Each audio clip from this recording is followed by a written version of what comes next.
The conference room aboard Station Unity fell silent as the holographic message finished playing. Ambassador Velshara's crystalline body refracted the dim light into 1,000 colors as she processed what the Galactic Concordat had just demanded. Her species, the Lumini, had served the Concordat for 3,000 cycles, but never had she been given such a delicate assignment. An inspection, she said slowly, her voice chiming like glass bells, of the human flagship. Beside her, Commander Thrax's 4 eyes blinked in sequence. The reptilian Sauron warrior had fought in 17 campaigns, but even he seemed uncertain. The humans will not appreciate this intrusion. They have been our allies for only 5 orbital periods. They have also destroyed 3 Kryn swarm hive fleets in those 5 periods, added Dr. Millix, whose gray skin rippled with concern. The Vrac scientist adjusted his data tablet with his secondary arms. The Concordat Council believes they possess prohibited technology, weapons that violate the Galactic Convention. Velshara knew the truth behind this inspection. The older species of the galaxy were frightened. Humanity had appeared on the galactic stage barely a decade ago, and already they had proven themselves formidable in ways no one expected. Their ships were not the largest. Their weapons were not the most powerful. Yet somehow they won battles that should have been impossible. The diplomatic transport carried the 5-member inspection team through the void toward the human fleet. Velshara gazed out at the massive vessel that grew larger in the viewport. The Tux Indomitable was enormous, nearly 2 kilometers of dark metal and glowing engine ports. It looked threatening enough from the outside. "Prepare yourselves," Velshara told her team. "We must be thorough but respectful. The humans are sensitive about their military secrets." When the transport docked, Velshara expected to be met by armed guards and cold military protocol. Instead, a smiling human woman in a neat uniform greeted them at the airlock. Her dark hair was pulled back and her brown eyes seemed genuinely warm. "Ambassador Velshara, I'm Captain Sarah Chen. Welcome aboard the Indomitable." The human extended her hand in their customary greeting. Velshara carefully touched the offered hand with her crystalline fingers, mimicking the gesture she had studied. The captain's hand was warm, almost hot compared to her own cold surface. "Thank you for accommodating our inspection, Captain Chen," Velshara said formally. "We understand this is an unusual request." Captain Chen's smile didn't quite reach her eyes. "Unusual, yes. But we have nothing to hide. My crew has been briefed. You'll have full access to all systems as requested by the Concordat." As they walked through the airlock into the ship proper, Velshara noticed something odd. The corridor was not the harsh metal passage she expected. The walls were painted a soft cream color. The lighting was warm, almost yellow, instead of the efficient white or blue that most ships used. And there was a smell, something she couldn't quite identify, but it was not unpleasant. "Is that food?" Dr. Millix asked, his nose slits flaring. Captain Chen nodded. "The main galley is on this deck. Breakfast service just ended. You arrived during the shift change, so the corridors might be a bit busy. I apologize for the inconvenience." Busy was an understatement. As they walked, humans passed them in both directions. Some nodded politely to the alien visitors. Others were engaged in conversation with their fellow crew members, laughing or gesturing animatedly. One young human nearly bumped into Commander Thrax while looking at a data pad, then apologized quickly before hurrying on. "Your crew seems very..." Velshara searched for the right word. "Casual. We run a tight ship," Captain Chen replied, a hint of defensiveness in her tone. "But I believe in maintaining morale. A happy crew is an effective crew." They passed a bulletin board mounted on the wall. Velshara stopped to examine it. Pinned to the board were various notices about shift schedules and maintenance routines, but also colorful drawings clearly made by children. One showed a crayon rendering of a spaceship with "My mom is a hero" written across the top in uneven letters. "We have several families aboard," Captain Chen explained. "Not unusual for long deployments. The children attend school in the civilian section." "Children?" Commander Thrax's crest rose in alarm. "On a warship? During active combat operations?" "The civilian section is the most heavily armored part of the ship," Captain Chen said calmly. "And it can separate as an independent life pod in emergencies. Besides, our personnel perform better knowing their families are safe and nearby, rather than worried on some distant station." Velshara exchanged glances with her team members. This was already highly irregular. Every military vessel she had ever studied kept combat personnel isolated from personal attachments during operations. It was standard doctrine across dozens of species. Personal connections were considered a weakness, a distraction from duty. They turned a corner and passed a human carrying a steaming cup. The rich, bitter smell was distinctive. "Coffee break?" Captain Chen asked the crew member. "Yes, ma'am. Chief engineer wants everyone sharp for the power relay maintenance," the human replied before continuing on his way. "Your crew drinks stimulants during duty hours?" Dr. Millix asked, making notes on his tablet. "Coffee is more than a stimulant for humans," Captain Chen said with a slight smile. "It's a tradition, a small comfort. We're going to be touring for several hours. Would any of you like something to drink? Water, juice, coffee?" Velshara declined politely, but she was already compiling questions in her mind. This ship, this crew, nothing matched her expectations of a military vessel. Where was the harsh discipline? The austere efficiency? The cold professionalism that war demanded? And more importantly, where were the weapons that made this ship so deadly? Captain Chen led them to a lift. "We'll start with the command deck, then work our way through engineering, weapon systems, and crew facilities. Please feel free to ask any questions or request access to any area. We're at your disposal."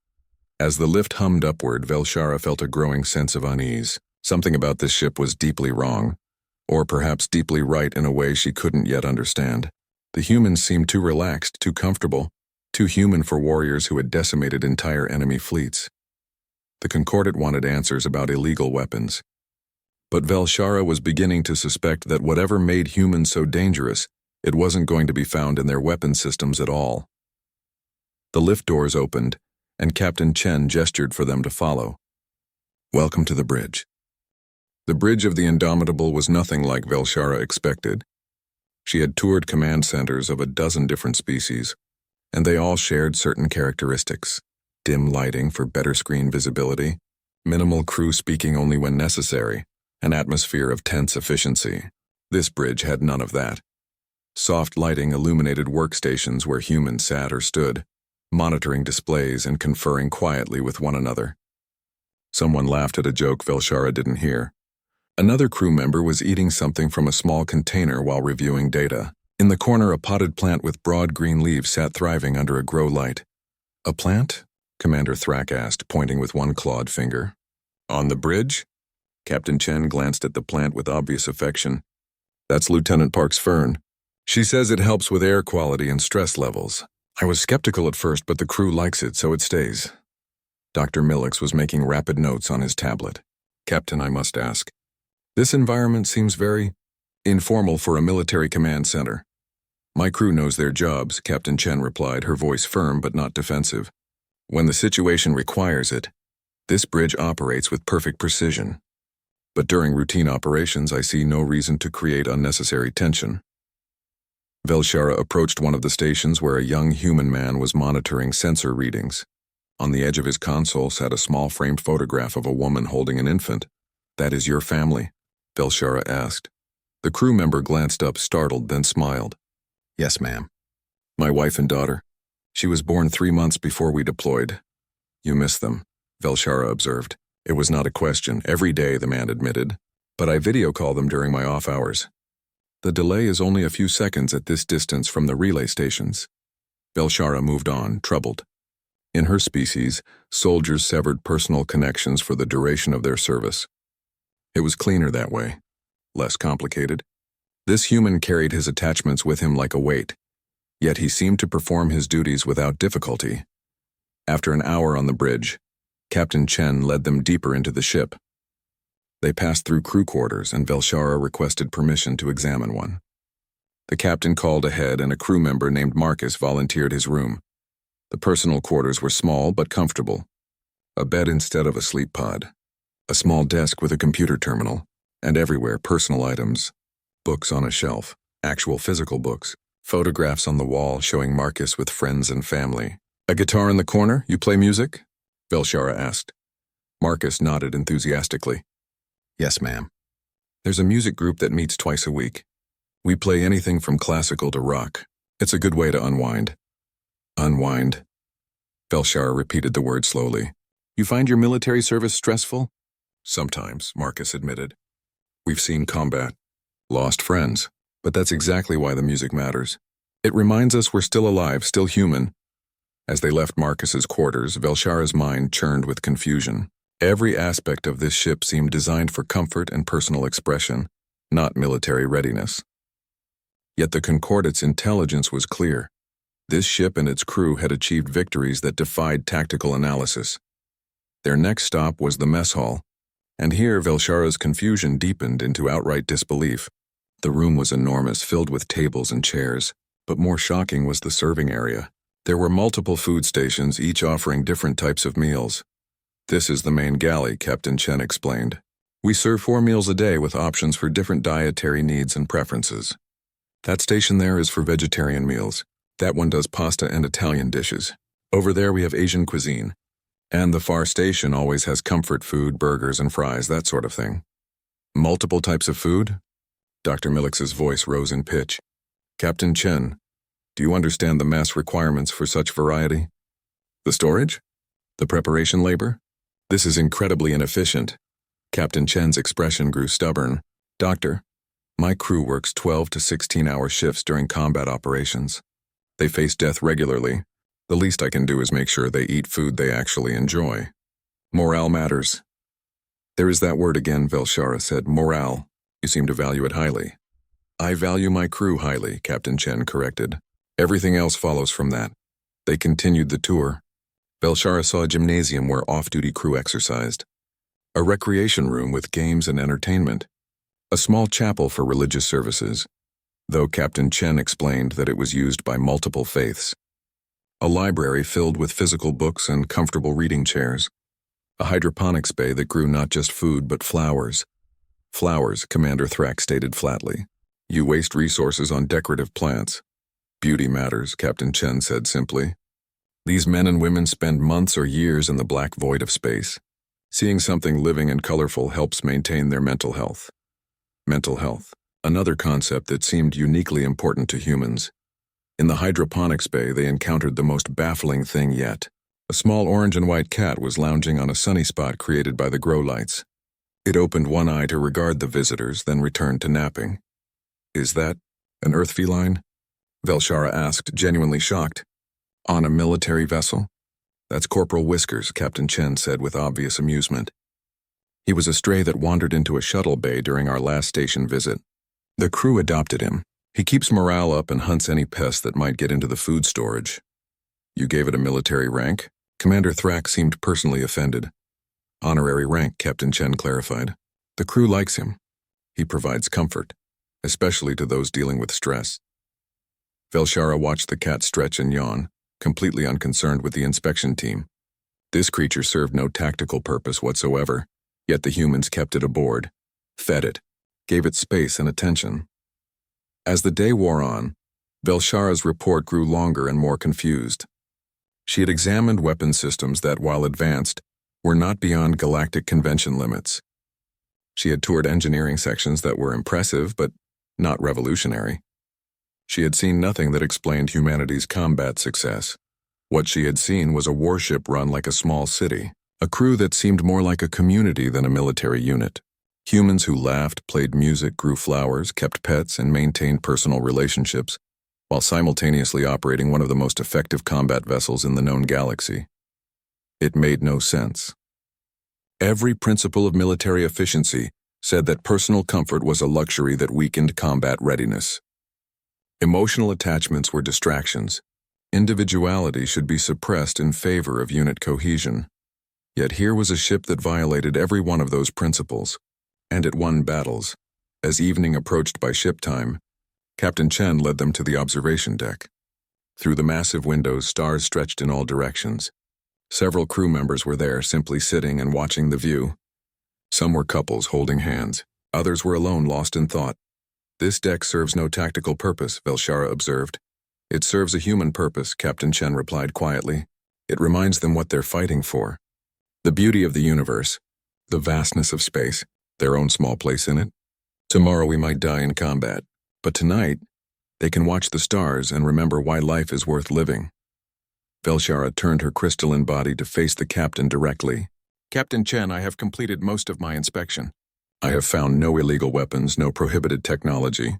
Yet I have also found a ship that operates in ways that contradict all established military doctrine. How do you win battles? Captain Chen smiled, and for the first time it was a warrior's smile, sharp and knowing. Ambassador, you've been looking for our weapon all day. You've walked past it 100 times. You just haven't recognized it yet. Before Velshara could ask what she meant, alarms began to sound throughout the ship. The alarms cut through the peaceful observation deck like a blade. Red lights began flashing in rhythmic pulses. The transformation was instant and absolute. The crew members who had been relaxing moments before moved with sudden purpose. No panic, no confusion, just immediate action. They stood and headed for their stations, their casual demeanor replaced by focused intensity. The couple who had been holding hands separated with a quick kiss, each heading in different directions without a word. All hands, battle stations. This is not a drill. The announcement echoed through the ship's speakers. Kryn patrol detected. 4 vessels, heavy class, intercept course. Captain Chen's entire posture changed. Her friendly smile vanished, replaced by an expression of cold calculation. She tapped her communicator. Bridge, this is the captain. I'm on my way. Commander Williams, you have tactical until I arrive. She turned to Velshara and her team. I'm afraid the tour will have to be cut short. However, the Concordat specified you have full access during your inspection. If you wish to observe combat operations, you may accompany me to the bridge. Otherwise, Lieutenant Hayes will escort you to a secure observation room. We will observe, Velshara said immediately. This was an unexpected opportunity. She needed to see how these humans operated under actual combat conditions. The walk to the bridge was nothing like their earlier tour. Crew members rushed through corridors with weapons and equipment. Medical teams were preparing emergency stations. Every human they passed moved with determined efficiency, no wasted motion, no hesitation. Yet even now, Velshara noticed something strange. They still called to each other by name. They still made brief eye contact, gave encouraging nods, squeezed shoulders in passing. The bridge had transformed completely. Gone was the relaxed atmosphere. Every station was manned, every screen active. The plant was still in its corner, but no one was paying it any attention now. Captain Chen strode to her command chair and sat down. Report, she commanded. 4 Kryn heavy cruisers, Captain, the tactical officer replied. His voice was steady, professional. They've altered course to intercept us. Distance closing. They'll be in weapons range in 12 minutes. Our support vessels, the destroyer Harrison and frigate Yamato, are with us. The carrier Lexington is 6 hours away. So we're outnumbered and outgunned, Captain Chen stated calmly. She touched her communicator. Attention all hands. We have incoming Kryn. 4 heavies against our 3 ships. I won't lie to you, these aren't good odds. But they're not impossible odds either. We've trained for this. We know what we're doing. Everyone stay focused, watch each other's backs, and we'll get through this together. Chen out. Velshara listened to this speech with fascination. The captain hadn't issued threats or demanded victory. She had acknowledged fear and difficulty, but also expressed confidence in her crew. It was almost conversational in tone, yet every human on the bridge stood a little straighter after hearing it. Commander Thrak moved closer to Velshara. Should we not be concerned? He whispered. Kryn heavy cruisers are formidable. 3 smaller human ships against 4 heavies is not favorable mathematics. We will observe, Velshara replied. This is what we came to understand. The minutes ticked down. Velshara watched the humans work. Unlike any other species she had studied, they talked constantly. Not idle chatter, but communication. Tactical, what's the status on their formation? Tight wedge, Captain. They're not trying to flank. They want a head-on engagement. They're probably testing us, another officer suggested, seeing how we respond. Then let's give them a surprise. Helm, I want you to prepare for pattern Delta 7 on my mark. Delta 7, aye. That's going to be rough on the inertial compensators. Engineering. Captain Chen called out. A voice came through the speakers. We can handle it, Captain. Might rattle some teeth, but we'll hold together. Coffee might spill, someone joked. And several crew members actually laughed. In the middle of preparing for combat, they laughed. Weapons range in 2 minutes, Tactical announced. Captain Chen tapped her communicator again. Harrison, Yamato, this is Indomitable. Execute Broken Arrow on my signal. Confirmed. Indomitable, 2 voices responded. Velshara didn't know what Broken Arrow meant, but she could see it wasn't a standard tactical maneuver from any database. Captain, the communications officer spoke up. The Kryn are hailing us. They demand our surrender. Audio only, Captain Chen ordered. When the channel opened, she spoke clearly. This is Captain Sarah Chen of the Terran Union cruiser Indomitable. You are in violation of neutral space. Withdraw immediately or face consequences. The Kryn response was predictable, a series of clicks and hisses that the translator rendered as threats and insults. The Kryn were not interested in negotiation. Weapons range in 30 seconds, Captain Chen leaned forward in her chair. All ships weapons free. Execute Broken Arrow, mark.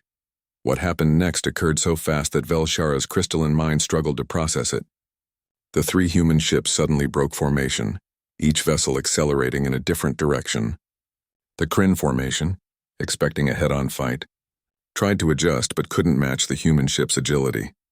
The Indomitable rolled hard, and even through the inertial dampeners, Velshara felt the force. The ship dove under the Kryn formation while the Harrison climbed above and the Yamato swept wide to the left. In seconds, the Kryn went from having a numerical advantage to being surrounded. Fire, Captain Chen commanded. The Indomitable's weapons blazed. But the humans weren't just firing randomly. They were coordinating in real time. Harrison, I'm marking target 3 for you. We'll suppress their point defense. Yamato, break off and come around. We'll drive them toward you. Tactical, concentrate fire on their command ship. I want their communications disrupted. The battle became a flowing dance. The human ships moved in patterns that seemed chaotic but were clearly coordinated. They covered each other, set up ambushes, created crossfires. When one ship's shields weakened, another would move to protect it while it recovered. Velshara watched the crew work and finally, she began to understand. The tactical officer wasn't just following orders. He was making suggestions. The helmsman anticipated what the captain wanted before she said it. The weapons officer coordinated with engineering to maximize power distribution. They worked not as separate parts of a machine, but as a unified whole. Captain, the lead Kryn cruiser is breaking formation. Tactical reported. Let it go. Focus on the others. If we hurt them enough, they'll all retreat. Damage report. Forward shields at 60%. Hull breach on Deck 7, Section 12. Damage control teams are responding. Captain Chen immediately touched her communicator. Deck 7, this is the captain. Casualties? 2 injured, Captain. Already on their way to medical. We've got the breach sealed. Good work. Stay safe down there. This simple exchange, taking perhaps 10 seconds, showed everything. The captain knew her ship intimately. She cared about specific injuries, specific locations. It wasn't abstract to her. The battle raged for another 20 minutes. The humans took damage, but they gave back far more. Their weapons weren't more powerful than Kryn weapons. Their ships weren't tougher, but they fought smarter, more flexibly, with better coordination, and they fought for each other. Velshara saw it clearly now. When the Harrison's shields collapsed, the Indomitable immediately moved to cover it. Taking hits meant for the smaller ship. When the Yamato reported a weapons malfunction, the other 2 ships adjusted their patterns to compensate without being asked. Finally, 2 of the Kryn cruisers began to retreat. The 3rd was badly damaged, drifting. The 4th was trying to cover the retreat. Captain, we can finish them, Tactical said. Captain Chen was silent for a moment, then shook her head. Negative. Let them go. Signal the damaged cruiser. Offer medical assistance, Captain. The tactical officer sounded surprised. They're beaten. No need to massacre them. If they want help, we'll provide it. If not, we'll escort them to the border. The Kryn refused assistance but accepted the escort. 30 minutes later, the human ships watched the Kryn limp away toward their own territory. Stand down from battle stations, Captain Chen ordered. All departments, damage reports. Medical casualty status. Engineering. I want a full assessment of our readiness for another engagement. As the bridge crew began their post-battle procedures, Captain Chen finally turned to face Velshara and the inspection team. Now, the captain said quietly, do you understand our weapon? Captain Chen led Velshara and her team to a private conference room adjacent to the bridge. The sounds of the post-battle procedures continued outside, crew members calling reports, damage assessment teams moving through corridors. Inside the room, Chen dimmed the light slightly and gestured for her guests to sit. I believe, Velshara began carefully, that I am beginning to understand, but I would appreciate your perspective directly, Captain. Sarah Chen poured herself a cup of coffee from a small dispenser in the corner. She held the cup in both hands, warming them, a very human gesture that Velshara had observed repeatedly throughout the day. When you arrived this morning, you expected to find superweapons, Chen said. Advanced AI, maybe. Prohibited technologies. Something that would explain how humans win battles against larger forces. Correct, Velshara confirmed. And instead, you found a cafeteria serving multiple cuisines, a gym, personal quarters, a library, and a cat named Corporal Whiskers. Despite the seriousness of the moment, Dr. Millix made a sound that might have been a laugh. The cat was particularly unexpected. Chen smiled slightly. I imagine it was. Ambassador, let me ask you a question. In your military service, how do your people prepare soldiers for combat? Velshara considered the question. My species believes in focus and discipline. Personal attachments are set aside. Individual desires are suppressed. The soldier becomes part of the unit, thinking and acting as one. And you? Chen looked at Commander Thrak. The Sauran warrior's crest rose with pride. We train from hatching. Combat is our purpose. There is honor in battle and glory in victory. Personal concerns are irrelevant to the warrior's path. Dr. Millix, the Vrak scientist shifted uncomfortably. My people are not warriors by nature. When we must fight, we rely on technology and superior numbers. Individual soldiers are expendable components in a larger strategy. Chen set down her coffee cup with a gentle click. Every species in the galaxy approaches war the same way. You try to remove humanity from your soldiers. You suppress emotion, eliminate personal connections, reduce individuals to interchangeable parts. You do this because you believe it makes you stronger. Does it not? Velshara asked. No, Chen said simply. It makes you predictable. It makes you rigid. And most importantly, it makes you forget why you're fighting in the first place. She touched a control panel, and a holographic display appeared above the table. It showed the recent battle from multiple angles. Watch this moment, Chen said, highlighting a specific timestamp. Our forward shields failed. We were exposed. Any logical tactical program would have recommended we withdraw to cover and let the other ships take the pressure. The hologram played forward. The Indomitable didn't withdraw. Instead, it accelerated toward the enemy, drawing their fire while the Harrison and Yamato repositioned. That was a terrible tactical decision by pure mathematics, Chen continued. We took unnecessary damage, but look at what happened next. The Harrison, now repositioned, unleashed a devastating barrage on the distracted Kryn ships. The Yamato swept in from the flank. The Kryn formation collapsed. We made that decision because Lieutenant Commander Williams, who was in tactical command at that moment, knew that the Harrison's shields were already compromised. If they took more fire, the people aboard that ship would die. Williams personally knows 47 crew members on the Harrison. He served with them before transferring here. So he made a choice that saved lives he cared about. And that choice won the battle. Velshara processed this, but that was not following optimal tactical doctrine. Exactly, Chen agreed. We don't fight by optimal tactical doctrine. We fight for each other, and that makes us unpredictable. It makes us creative. It makes us willing to take risks that no AI or standard tactical computer would ever recommend. She pulled up another display, this one showing crew efficiency ratings and psychological profiles. The galley where we serve 4 types of cuisine? That's not just about taste. When someone eats food that reminds them of home, their stress levels decrease. They sleep better. They make fewer mistakes. The same with the gym, the library, the music rooms. Every seeming inefficiency serves a purpose. Morale, Velshara said quietly. More than morale, Chen corrected. Connection, purpose, humanity. Ambassador, my weapons officer, is named Marcus. He has a daughter he's never met in person because she was born during this deployment. He keeps her picture on his console. Do you think that makes him weaker? Logic would suggest it is a distraction. When we went to battle stations today, Marcus was having an off day. I could see it in his posture. His response time was a fraction of a second slower. Lieutenant Park, who runs the tactical display, noticed too. She asked him if he was okay. He said he'd received a message from his wife. His daughter was sick, nothing serious, but he was worried. Chen leaned forward.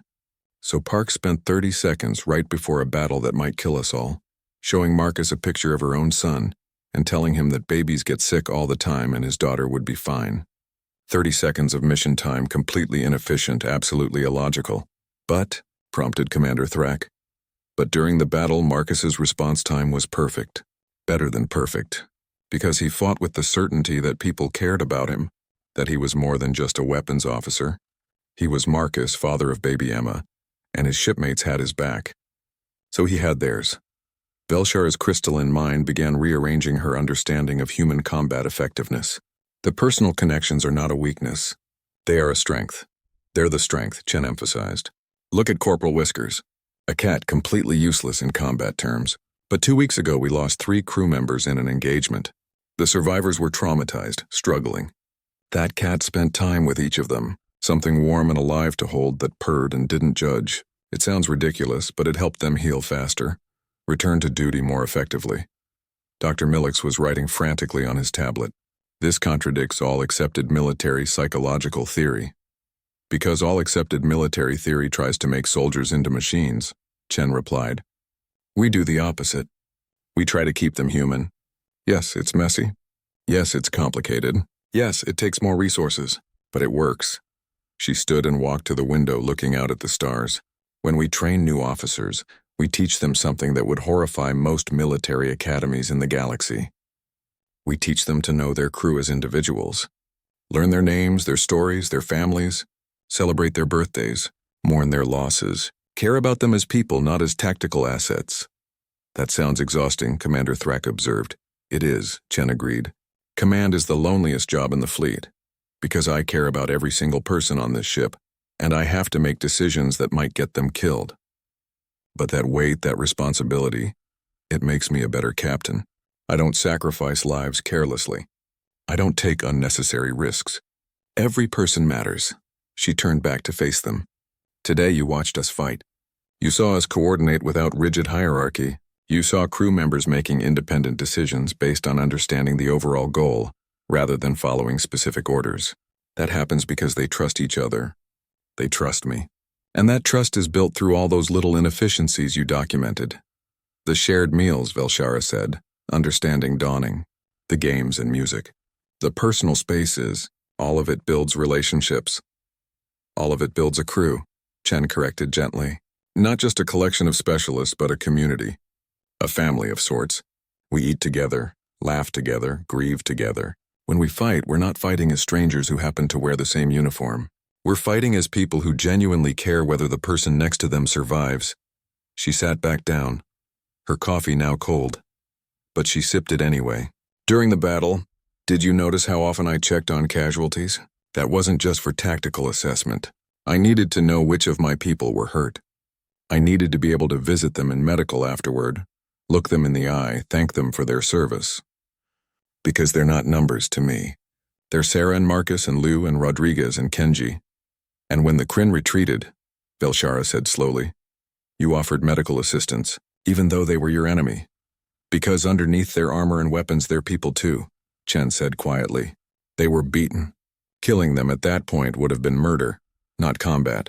My crew needs to believe we're the good guys, Ambassador, that we fight for something worth fighting for. If I turned us into monsters, even efficient monsters, I'd lose that. Velshara sat in silence, her crystalline form refracting the dim light into patterns on the walls. Everything she had observed throughout the day suddenly made sense. The cafeteria, the gym, the library, the cat, the plant on the bridge, the photos and personal items, the laughter and casual conversation. None of it was weakness. All of it was foundation. You weaponize love, she said finally. You turn compassion into tactical advantage. You make emotion into armor. This is your secret. Captain Chen smiled, a real smile this time, warm and genuine. Now you understand. 3 weeks later, Velshara stood before the assembled Galactic Concordate Council. The chamber was vast, with representatives from 47 species arranged in curved tiers that rose toward a domed ceiling. The air carried the mixed scents and sounds of a dozen different biological types, all waiting to hear her report. High Counselor Thanks, a being of pure energy contained in a crystalline matrix similar to Velshara's own form, spoke first. Ambassador Velshara, you have spent considerable time aboard the human flagship Indomitable. The Council requires your assessment. Have the humans violated any provisions of the Galactic Convention on Warfare? They have not, Velshara replied clearly. Her voice carried through the chamber without need for amplification. A murmur rippled through the council. Several members leaned forward with obvious interest, then explained their military success, demanded General Krax of the Soren delegation. 4 victories against Kryn hive fleets, 17 successful engagements against superior forces. Either they possess technology beyond what they have revealed, or they have violated the convention. Velshara allowed herself a moment of silence, gathering her thoughts. How could she explain what she had witnessed? How could she make this council of military minds understand something that contradicted everything they had been taught? Counselors, she began, I must provide context before my core findings. I inspected every weapon system aboard the Indomitable. I examined their shields, their engines, their tactical computers. I found nothing that exceeds convention limits. Their technology is advanced but not revolutionary. Their weapons are powerful but not prohibited. Then how? Another counselor demanded. I also observed their crew facilities, Velshara continued. I documented what I found there in great detail. A cafeteria serving multiple types of food, a gymnasium, a library, personal quarters decorated with family photographs, a hydroponics bay growing decorative flowers, a cat. The chamber erupted in confused discussion.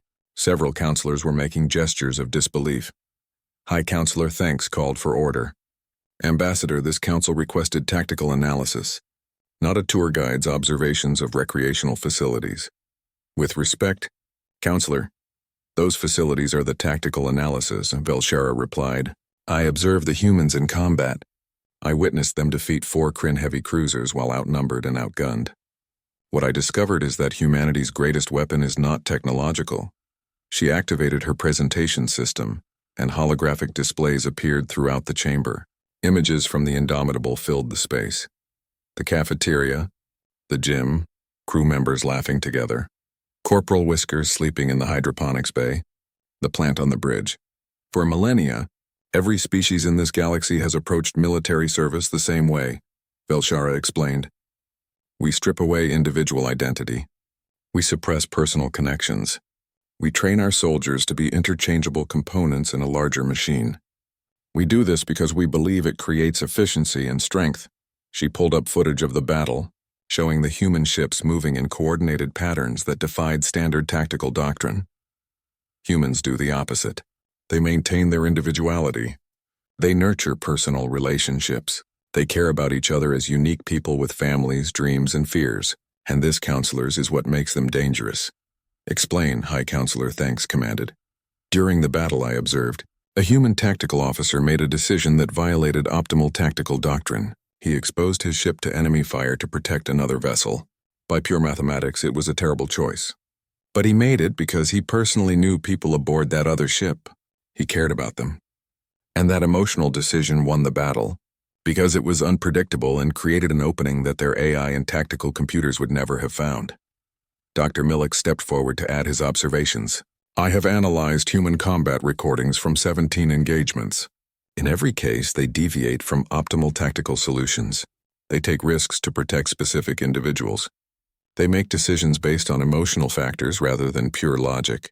And in every case, these illogical decisions prove effective because they create situations the enemy cannot predict or counter using standard tactical algorithms. Commander Thrak rumbled his agreement. I am a warrior of the Soren bloodline. I have studied combat for 4 decades. The humans fight in ways that should not work. They should be easy to predict and defeat, but they are not, because they do not think like soldiers. They think like people protecting people they love. The council chamber fell silent as the implications sank in. Are you suggesting, General Krax said slowly, that emotional attachment is a tactical advantage? I am stating it as observed fact, Velshara replied.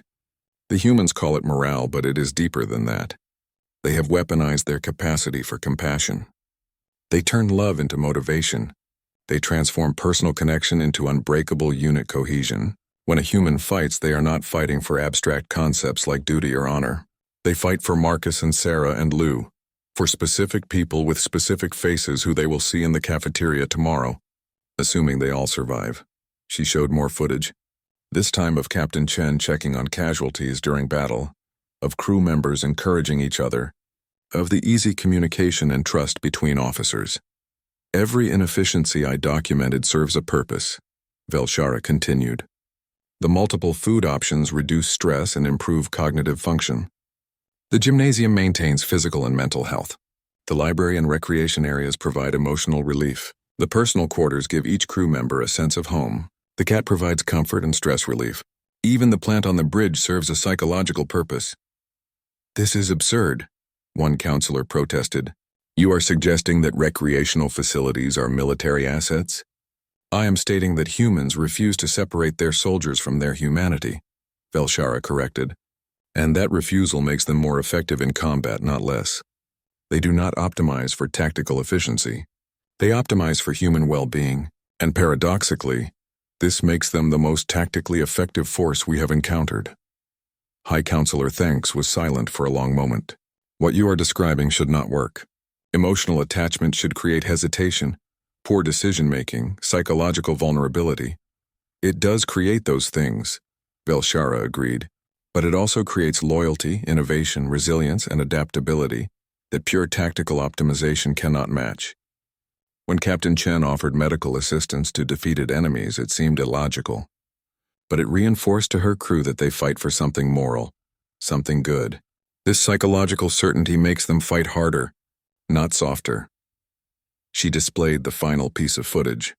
Captain Chen speaking to her crew before battle, acknowledging their fear, expressing confidence in their abilities, reminding them to watch each other's backs.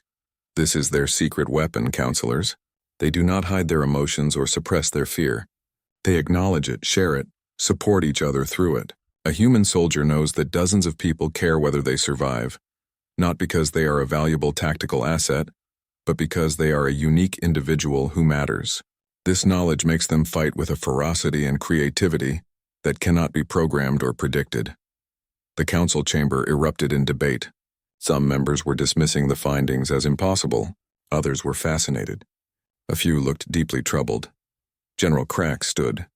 If what you say is true, this cannot be copied. My people are warriors by nature, but we cannot simply adopt human emotional patterns. Our psychology is different. Correct, Velshara confirmed. This is not a technology that can be stolen, or a tactic that can be imitated. It is fundamentally human. It arises from their capacity for forming deep emotional bonds, their need for personal identity, their ability to love and be loved. Other species might attempt to copy their methods, but without the underlying human nature, it would be hollow mimicry. High Counselor Thanks called for order once more. Ambassador Velshara, what is your formal recommendation to this council? Velshara considered her words carefully. I recommend that no charges be brought against humanity for convention violations, as they have committed none.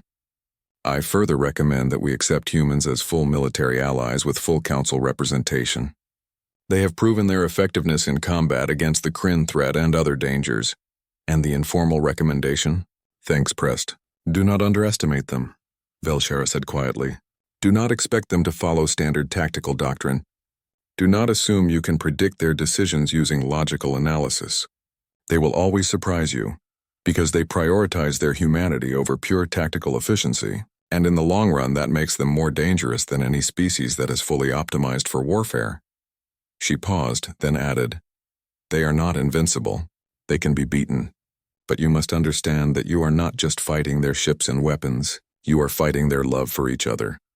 Their determination to protect their families, their refusal to become mere machines. That is a much more formidable opponent. The council debated for another hour, but the conclusion was inevitable. Humanity would be cleared of all charges. They would receive full council status and alliance rights.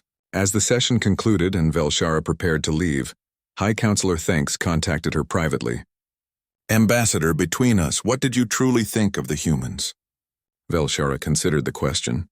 She thought of Captain Chen's warm smile, of Marcus showing her his daughter's picture, of Corporal Whiskers napping in the sun, of crew members laughing over coffee before going into battle where they might die. I think, she said slowly, that they have discovered something we lost long ago or perhaps never had. They have found a way to go to war without losing themselves. They remain human even in the darkest moments, and that is either their greatest strength or their greatest weakness. Time will tell which. Thanks's energy pattern flickered with something that might have been concern. Should we fear them? As enemies? Absolutely, Velshara replied, but as allies. We should be grateful, because humans do not just fight for themselves. They fight for those they have accepted as friends, and once a human considers you worthy of protection, they will move stars to keep you safe. She closed the connection and prepared for her journey home. Somewhere out there, the Indomitable continued its patrol. Captain Chen was probably drinking coffee. Marcus was probably looking at pictures of his daughter. Corporal Whiskers was probably sleeping somewhere warm. The crew was probably laughing in the cafeteria, playing games in the rec room, tending flowers in hydroponics. And if an enemy appeared, those same people would transform into the most effective fighting force the galaxy had ever seen, because they fought not just with weapons and tactics, but with love. And that, Velshar had learned, was the most powerful weapon of all.